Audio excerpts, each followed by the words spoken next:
On today's video, we're going to talk about some of the key ages you might face when planning for retirement and talk about all the bells and whistles that come along with each of those important birthdays when it comes to retirement planning.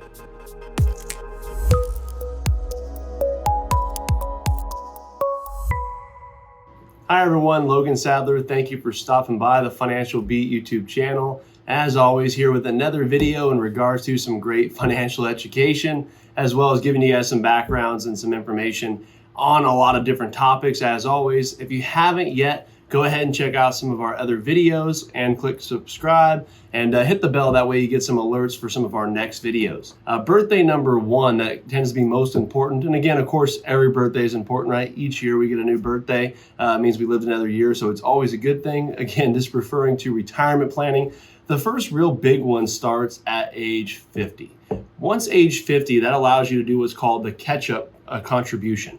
Now, those of you that don't know, when you're working for an employer and you have a 401k, if you're under age 50, you could put away $20,500 as of 2022, and that's the most you could put in there. Now, that is a good amount. For those of you that are in your 20s and 30s, that sounds like a lot. As you get up the spectrum, there will come a time when you're kind of thinking, well, maybe I'm a little behind, or I'd like to be a little bit ahead, but I'm putting the most amount of money I could put in there. Well, the nice part is at age 50, you're allowed to do the catch-up contribution. That now goes from $20,500, it goes to $27,000 is the year that you're allowed to, or the amount you're allowed to put in there in a year. So it gives you a huge step. What is that? $6,500 extra that you can now contribute to your 401k. Again, that's not including the match or anything like that. That's just contributions that you put in there. So age 50 allowing the catch-up is huge. It does also work for traditional IRAs and Roth IRAs. For those of you that have not watched those videos, you can head over there and get some information on those. But the catch-up contribution does go into effect on those.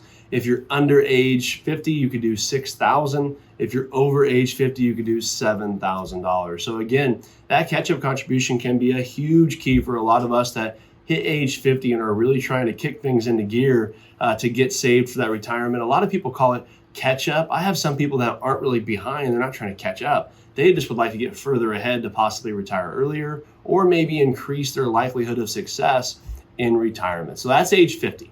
The next most important one that comes up, and it is not for everybody, but it does come into effect for some of us, is 55. At 55, most 401ks out there, not all, but some, have a rule of 55 provision in them where you are now eligible to pull money out possibly of that 401k and not have to pay a 10% penalty in some cases. So you want to make sure you're talking with the right people and getting the right information on this one. Again, it's not for all 401ks, but it is a rule that's out there. If you are a client trying to retire early, the rule of 55 can be a great rule where you can withdraw money from that 401k.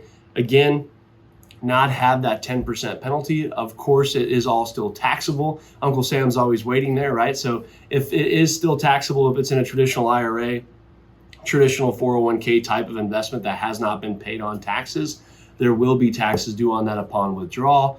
Just no 10% IRS penalty. But again, make sure you're doing your homework and doing this properly and consulting with a professional on if this applies to you. The next big rule we have, or the next big age, is age 59 and a half.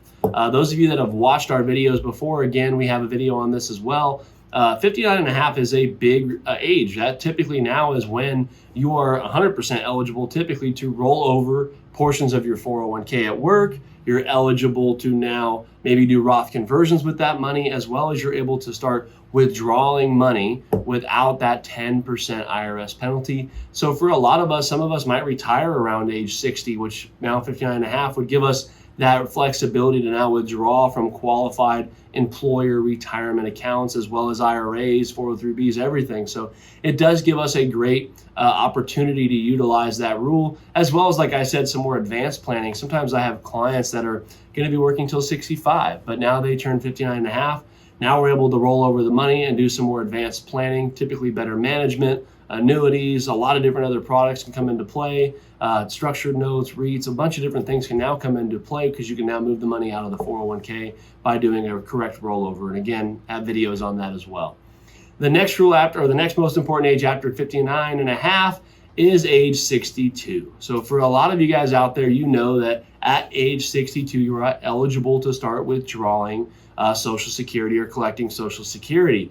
And that is a very important one that I really recommend you spend more time on than most people think they should spend time on it. I hear people all the time at the gym talking to a friend about when they should take it.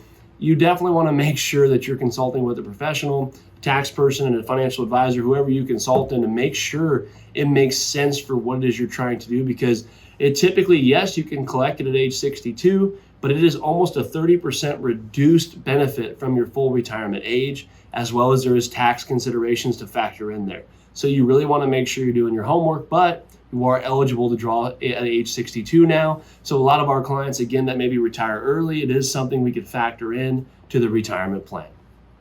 After age 62, we now have 65. Okay, so at 65, a lot of us maybe are working longer till 65 to get health insurance or Medicare, right? So at age 65, you're now eligible to look at the Medicare options out there. And we work with a specialist on this because, again, a lot of our clients are typically in that age range where this is definitely a conversation we'll have with them. But that is typically the time at age 65 you're eligible for Medicare benefits. And there is a whole world out there. For a lot of you, it might be very confusing and it's hard to kind of filter out the noise. So you really want to make sure you're working with someone that specializes in that field, because I always joke, health insurance and things of that sort are really their own animal. So you want to make sure you're doing the right due diligence on that side to put yourself and your family in the right situation.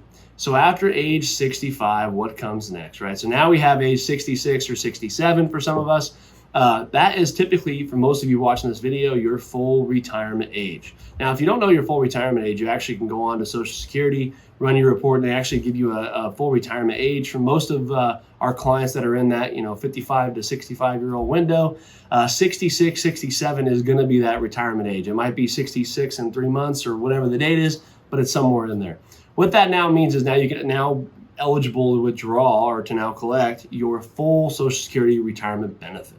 So you no longer get like dinked or have to worry about not getting the full max. The max is at your full retirement age. And again, that is typically somewhere in that 66 to 67 range. If you're not sure, again, we'd be able to help you facilitate that information. But 66, 67 is a big one, because I have a lot of clients that are waiting to collect Social Security because they wanted to get a little bit higher amount. Each year you do not touch it. After 62, it increases by 8% per year. So it is quite a bit that it grows from age 62 to full retirement age.